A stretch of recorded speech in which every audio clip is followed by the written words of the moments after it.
Another stressful day at work. Customers yelling at me, managers yelling at me because customers were yelling at me, all leading me nearly to the point of tears. I've had enough for today. I have to keep reminding myself that I'm home now, under no one's authority but my own.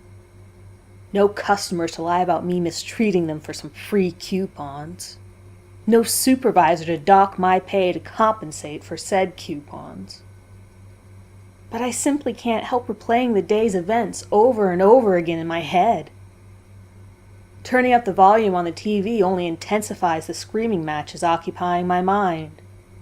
I've had days like this before, and this is one of the worst.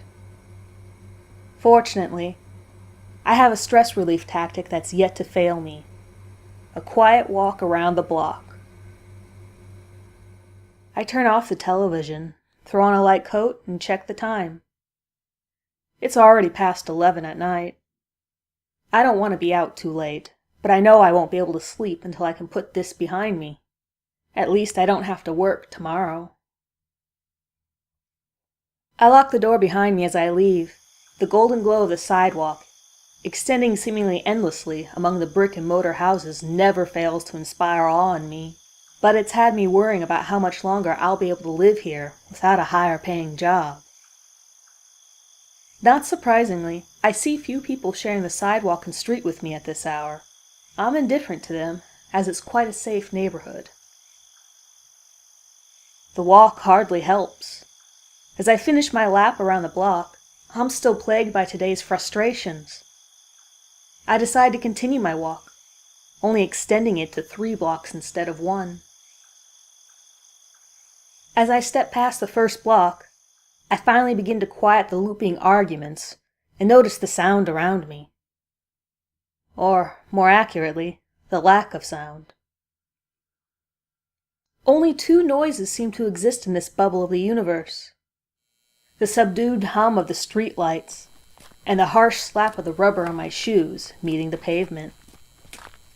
In the near silence, the dull thud seems to echo forever. Everything seems so much louder at night. I look behind me for my home to see how far I've gone. I can't see it. I must have gotten lost in thought and walked past my mark unconsciously. The walk has already helped, so I figure I might as well walk straight home from here. 6 blocks into my return trip, I begin to worry. How could I have gone this far without noticing? I still can't see my home. Did I take an absent-minded turn at some point? I pick up speed, unsure of what else to do. Suddenly, I notice something. Something odd and possibly impossible. The echo of my footsteps has no rhythm to it. I immediately stop and listen intently. The last stomp of my shoe sounds off as loud as usual, but the echoes are abnormal. Some too soon after the last, and others reverberating louder than the one before it. I look around, hoping to find the source of the mimicking echoes, and I'm suddenly aware of the fact that I can't see as far as I could earlier. The bulbs of the streetlights have dimmed down from a golden brilliance to a dull yellow. I start walking at a slower pace, hoping that the noisemaker will broadcast his or her location to me through one of these echoes. But they continue to arrive from all different directions. "Is somebody there?" I call out in fear and desperation, but only my own words return to me in the same ever-changing repetition that my steps have. I must have walked beneath at least 100 lamps at this point, but as I step into the next dying ring of light, I'm plunged into darkness. I look up to see a dark bulb staring back down at me, void of anything but the barest hint of light to make out its shape. And I hear a voice again, impossible to be an echo, yet unmistakably my own. But it's not coming from my lips. It's a mocking whisper from just behind my ear. "Is somebody there?" I twist my neck around with such speed that I worry it might snap. And I see nothing. Nothing but an inky darkness, untouched by even the brightest star. Unbeknownst to me, a trail of dying lights has followed me and finally caught up. My fear reaches its boiling point. I turn and take off at full sprint. There's no end to the road in sight, and each light goes dark as I pass under it. The echoes of my footfalls intensifies with each block, to the point that the echoes are louder than the source. The buildings on both sides no longer have doors or windows. They have become a solitary brick wall, trapping me in this echo chamber. I begin to see the lights in front of me preemptively going dark, and I fall to my knees from exhaustion and hopelessness.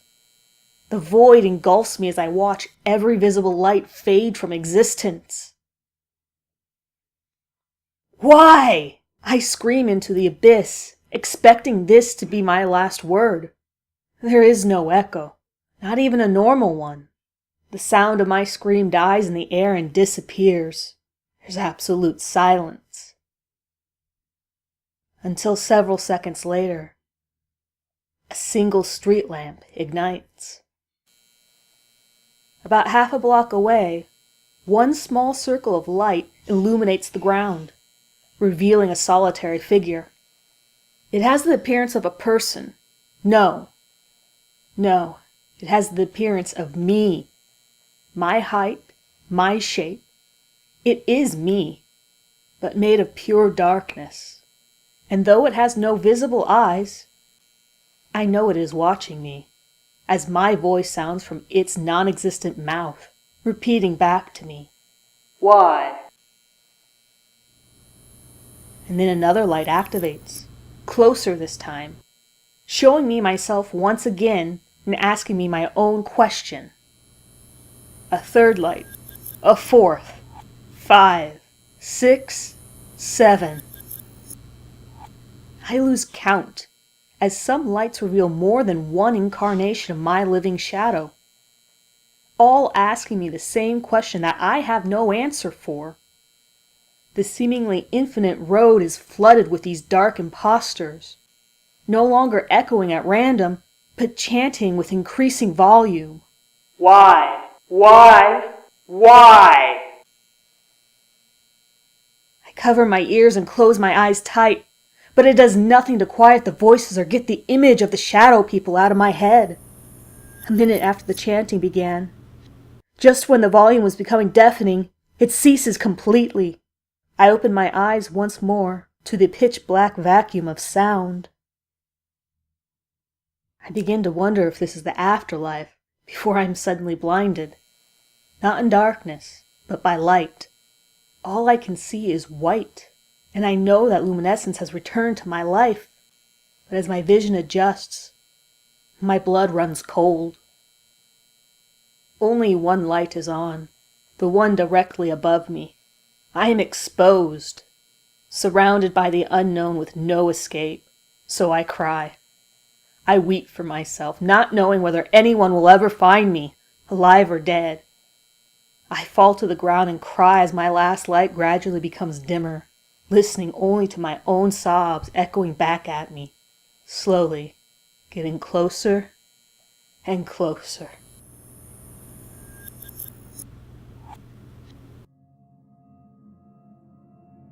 Thank you for tuning in. If you like this story, hit that like button. Consider sharing and subscribing to the channel to be alerted to new uploads. If you'd like to see something specific on my channel, leave a comment below and I will look into it. Good night, everyone.